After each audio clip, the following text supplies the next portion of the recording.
எல்லோருக்கும் வணக்கம் நண்பர்களே. இன்னைக்கு நம்முடைய வீடியோவில் எதை பற்றி பார்க்க போகிறோன்னா, தீராத நோய்களையும் தீர்த்து வைக்கக்கூடிய சமயபுர மாரியம்மன் கோவிலை பற்றி தாங்க. சமயபுர மாரியம்மனுக்கு பார்த்தீங்கன்னா 7 சகோதரிகள் இருப்பதாக சொல்கிறாங்க. அந்த சகோதரிகளுடைய ஆலயம் எங்கே அமைஞ்சிருக்குதுன்னு தெரியணுமாங்க. இந்த வீடியோவை கடைசி வரைக்குமே ஸ்கிப் பண்ணாமல் பாருங்கள். இது போன்ற சுவாரஸ்யமான பதிவுகளுக்கு மறக்காமல் நம்ம உற்சாக நியூஸ் சேனலை சப்ஸ்கிரைப் பண்ணிக்கோங்க, லைக் பண்ணுங்கள், ஷேர் பண்ணுங்கள். வாங்க நண்பர்களே, வீடியோக்குள்ளே போகலாம். இந்த கோவில் பார்த்தீங்கன்னா தீராத நோய்களையும் தீர்த்து வைக்கக்கூடிய சிறந்த பரிகார தலமாக விளங்கி வருதுங்க. ஆகம சிற்ப வாஸ்து சாஸ்திரங்களுக்கு ஏற்பதாங்க அருள்மிகு மாரியம்மன் திருக்கோவிலும் அமைச்சிருக்காங்க. திருக்கடையூரில் பார்த்தீங்கன்னா மார்க்கண்டேயனுடைய அதீத பக்திக்கு மயங்கிட்டாங்க. கால சம்ஹார மூர்த்தியாக அவதரித்து யமதர்மனை சிவன் நடித்திருக்காரு. உலகில் பார்த்தீங்கன்னா இதனால் ஜனன மரண நிலையில் பெரிதும் மாற்றம் ஏற்பட்டிருக்கு. அந்த நிலையில தாங்க யமதர்மன் சபையில் இருந்த மூத்த அமைச்சராக நோய்களின் அதிபதியாக இருந்திருக்காரு மாயாசுரனுமே. பூவுலகில் இறப்பு நின்றுவிட்ட நிலையில தாங்க நோய்களை பரப்பி மக்களை துன்புறுத்தி வந்திருக்காரு. அதர்மம் அழிந்து பார்த்தீங்கன்னா தர்மம் தலை தொங்கதாங்க. மும்மூர்த்திகளின் வேண்டுகோளுக்கு இணங்க மாயாசுரனே அவனது சகோதரர்களையும் வதம் செய்து அவர்களது தலையை பார்த்தீங்கன்னா ஒட்டியானமாக அணிந்து நோய்களினுடைய கொடுமைகள் இருந்து மக்களை காப்பாற்றிய சிறப்புமிக்க கோவிலாக இந்த கோவில் சொல்லப்படுதுங்க. இன்றும் கருவறையில் இருக்கக்கூடிய அம்மனின் பார்த்தீங்கன்னா வலது பொற்கமல திருப்பாதம் பார்த்தீங்கன்னா மாயாசுரனுடைய தலை மீது எழுந்திருப்பதை நீங்கள் தரிசிக்கலாங்க.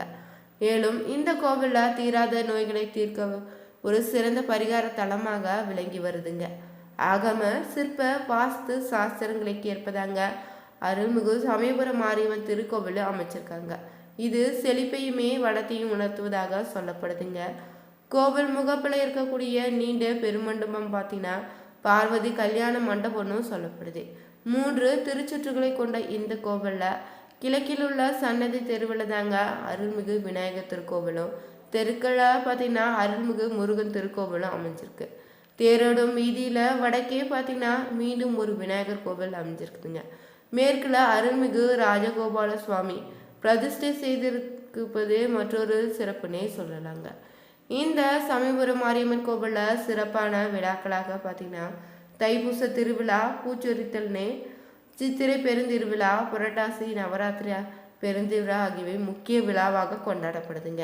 தை மாதத்தில் தைப்பூச திருவிழா நடத்தப்படுது. 10ஆம் திருநாளில் ஸ்ரீரங்க அரங்கநாத சுவாமி திருக்கோயிலிருந்து மாரியம்மன் சீர்பெரும் வைபவமும் நடத்துகிறாங்க. மாசி மதத்தில் பார்த்தீங்கன்னா கடைசி ஞாயிற்றுக்கிழமையில தாங்க அம்மனுக்கு பூச்சொரித்தல் நடத்தப்படுது. மகிஷாசுரனை வதம் செய்து பாவம் தீர தன் கோபத்தை அடக்கவும் பார்த்தீங்கன்னா தவம் செய்து பச்சை பட்டினி விரதமிருந்து சாந்த சொரூபியாக மாரியம்மன் இந்த தளத்துல மக்களுக்கு காட்சியளிக்கிறார். பொதுவாகவே தேர் திருவிழான்னு பார்த்தீங்கன்னா பிரம்மோற்சவத்தை குறிக்குங்க. இப்பெரு திருவிழா பார்த்தீங்கன்னா 10 நாட்கள் நடைபெறுதுங்க. இன்ப திருவிழான்னு சொல்லலாம். இந்த விழாவில் கொடியேற்ற விழான்னு, வானாறு பாடல்கள் திருவிழான்னு, தேர் திருவிழா, தீர்த்த விழான்னு முதலிய முக்கிய திருவிழாக்கள் இத்தருணத்தில் நடைபெறுதுங்க. சமயபுர மாரியம்மன் கோவிலில் இத்தகைய வைபவங்கள் மிக சிறப்புடன் நடைபெற்று வருதுங்க. பிரம்மோற்சவத்தில் பார்த்தீங்கன்னா 10ஆம் நாளில் நடைபெறக்கூடிய பிரசித்தி பெற்றது விழாவாகும். அன்று காலை பார்த்தீங்கன்னா 10 மணிக்கு அம்பாள் கோவிலில் இருந்து கேடயத்தில் புறப்பட்டு திருத்தேருக்கு வந்து அருள் பாலிப்பா. பூ மற்றும் பல்வேறு அலங்காரங்களுடன் கூடிய திருத்தேர் அலங்காரங்களுடன் திருத்தேர் அம்பாள் வீற்றிருக்க காலையில் திருத்தேர் வடம் பிடித்தல் நடத்தப்படுங்க. பார்வதி மண்டபத்தில் கிழக்கில் இடதுபுறம் தெற்கே நோக்கி புறப்பட்டு தேர் பார்த்தீங்கன்னா ஊர் முக்கிய வீதி வழியாக சென்று பக்தர்களுக்கு அருள் பாலிக்கும் காட்சியை காண கண்கோடி வேண்டுன்னே சொல்லலாங்க. இத்தருணத்தில் பல லட்சக்கணக்கான மக்கள் அம்பாளுடைய அருளை பெற பல ஊர்களில் இருந்தும் பார்த்தீங்கன்னா அன்னையினுடைய திருத்தலத்துக்கு வந்து வழிபட்டு செல்வாங்களாம். தெற்கு நோக்கிய திருத்தேர் பவனி மேற்கு வடக்குன்னு கிழக்குன்னு வீதிகளை கடந்து மீண்டுமே பார்த்தீங்கன்னா கோவிலில் திருவீதி முன்பே வந்து திருத்தேர் நிலைக்கு வந்து சேருதுங்க. இரவு 10 மணி வரை திருத்தேரில் பொதுமக்கள் அம்பாள் காட்சி அளிப்பா. இரவு 10:30 மணிக்கு திருத்தேர் விட்டு இறங்கிதாங்க இரவு 11 மணிக்கு மூலஸ்தானத்தில் வந்தடைவா. அம்பாளை நேரடியாக சென்று தரிசிக்க இயலாத பக்தர்கள் கூட திருத்தேர் உலா மூலம் தங்களுடைய காண துடித்த அம்மனை நேரடியாக கண்டு கூடிய வாய்ப்பினை பெறுவாங்களா. நோய்வாய்ப்பட்டவங்கன்னு, முதியவர்கள், இயலாதவர்னு பிறர் அம்பாளுடைய அருளை பெற இத்தேர் திருவிழா மிக சிறந்த வாய்ப்பினையை ஏற்படுத்தி தருங்க.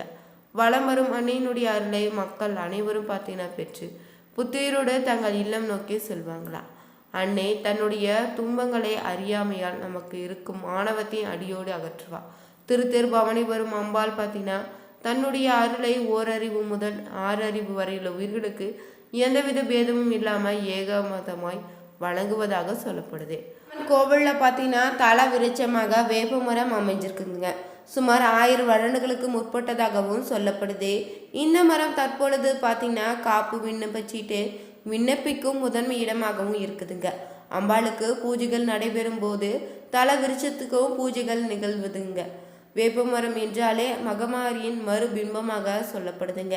வேப்பமரத்தை அம்பாளுடன் தொடர்புபடுத்தி கோரக்கூடிய மரபு தமிழ்நாட்டில் நிலை பெற்று இன்றும் இருக்குதுங்க. தமிழகத்தில் மிகவும் பிரசித்தி பெற்ற ஆலயங்களில் இந்த ஆலயமும் ஒன்றுங்க. தினமும் ஆயிரக்கணக்கான பக்தர்கள் வந்துதாங்க தங்களுடைய குறைகளை சொல்லி அம்மனிடம் முறையிடுவதும், தங்களுடைய வேண்டுதல் நிறைவேறியதோ நன்றியுடன் நேர்ச்சிக்கடன் செலுத்துவதோ ஒரு அற்புதமே சொல்லலாம். இதில் ஒன்றுதாங்க சமயபுரம் மாரியம்மனுக்கு 7 சகோதரிகள் இருப்பதாக சொல்லப்படுது. சமயபுரம் முத்து மாரியம்மன் கோவில் திருச்சி மாவட்டத்தில் சமயபுரத்தில் இந்த முத்து மாரியம்மன் கோவில் அமைந்திருக்குதுங்க. சோழ மன்னர் ஒருவர் தாங்க தனது தங்கைக்கு சீதனமாக கொடுத்த நகரன்னு இந்த சமயபுரம் சொல்லப்படுதுங்க. புன்னைநல்லூர் மாரியம்மன் கோவிலுங்க. தஞ்சை மாவட்டத்தில் கிழக்கு பகுதியில் புற்று வடிவில் சுயம்பு மூர்த்தியாக அம்மன் காட்சி தரக்கூடிய தலங்க. மூலவர் சிலை புற்று மண்ணால் ஆனதால் இந்த அம்மனுக்கு அபிஷேகங்கள் எதுவும் செய்யப்படுவதில்லைங்க. 5 ஆண்டுகளுக்கு ஒரு முறை மட்டும் தைல காப்பு நடத்தக்கூடுறாங்க. அடுத்தபடியாக அம்பில் மாரியம்மன்க திருச்சி மாவட்டத்தில் லால்குடி அருகில் இருக்குதுங்க. இந்த ஆலயம் சுமார் 700 ஆண்டுகள் பழமையானதாக. இந்த அம்மனுடைய திருமேனி கொள்ளிடம் ஆற்றில் வெள்ளப்பெருக்கு ஏற்பட்ட போது தாங்க வேப்ப மரத்தடியில் கரை ஒதுங்கியதாகவும் சொல்லப்படுதுங்க. அடுத்தபடியாக தென்னலூர் மாரியம்மனுங்க.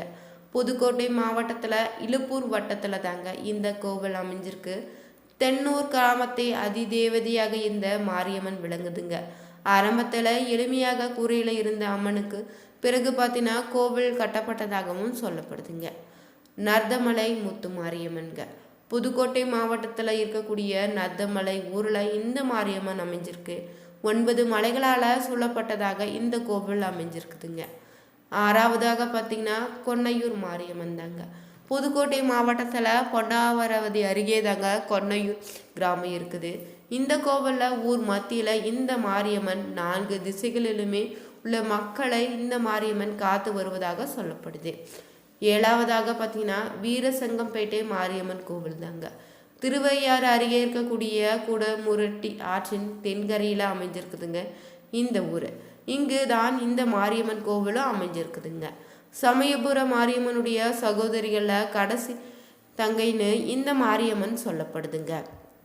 திருச்சி மாவட்டத்தில் இருக்கக்கூடிய சமயபுரம் மாரியம்மன் கோவில் பற்றி பல ஆச்சரியப்படக்கூடிய தகவல்களை நம்ம தெரிஞ்சுக்கொண்டோங்க. அம்மனுடைய நிகழ்த்தும் அற்புதங்கள் மட்டும் இல்லைங்க, இந்த கோவில் எப்படி தோன்றியதுன்னு அதற்கு பின்னால் இருக்கக்கூடிய வரலாறு, அம்மனுடைய மகிமை எல்லாமே தெரிஞ்சுக்கிட்டுங்க. அது மட்டும் இல்லைங்க, சமயபுரம் மாரியம்மனை பற்றியும் பலரும் அறிந்திடாத ஒரு அரிய தகவலாக அன்னையினுடைய 7 சகோதரிகளை பற்றியும் தெரிஞ்சுக்கொண்டங்க. தினமுமே ஆயிரக்கணக்கான பக்தர்கள் வந்துதாங்க தங்களுடைய குறைகளை சொல்லி அம்மனிடம் முறையிடுவதோ, தங்களுடைய வேண்டுதல் நிறைவேற்றிய பின்னர் நன்றியோடு இந்த கோவிலுக்கு நேர்த்திக்கடனை செலுத்தி செல்வாங்க. அம்மனுடைய அருளாட்சி செய்யக்கூடிய இந்த தலத்தில் தலைமை தலமாக சமயபுரம் மாரியம்மன் நீண்ட வரலாறு கொண்டதாக இருக்குதுங்க. அம்மனை பற்றி கதைகள் பல சொல்லலாம். சமயபுரம் மாரியம்மனுடைய சுவாரஸ்யமான சில பதிவுகளை தெரிஞ்சுக்கொண்டோம். மேலும் இந்த அம்மன் தன்னுடைய பக்தர்களுக்காக பச்சை பட்டினை விரதம் இருப்பாளாம். அந்த சமயத்தில் அம்மனுக்கு எந்த ஒரு படையலும் செய்வதில்லைங்க. என்னுடைய உக்கிரத்தை தணிப்பதற்கு தனித்துவமாக கோவிலில் தண்ணீர் தொட்டி அமைச்சிருக்காங்க. இந்த கோவிலை பற்றி சில சுவாரஸ்யமான பதிவுகளை தெரிஞ்சுக்கொண்ட இந்த வீடியோ உங்களுக்கு பிடிச்சிருந்தா லைக் பண்ணுங்கள், ஷேர் பண்ணுங்கள், கமெண்ட் பண்ணுங்கள். கூடவே இருக்கிற உற்சாக நியூஸ் சேனலுடைய பெல் பட்டனை கிளிக் பண்ணி சேனலை சப்ஸ்கிரைப் பண்ணிக்கோங்க. அனைவருக்கும் நன்றி நண்பர்களே.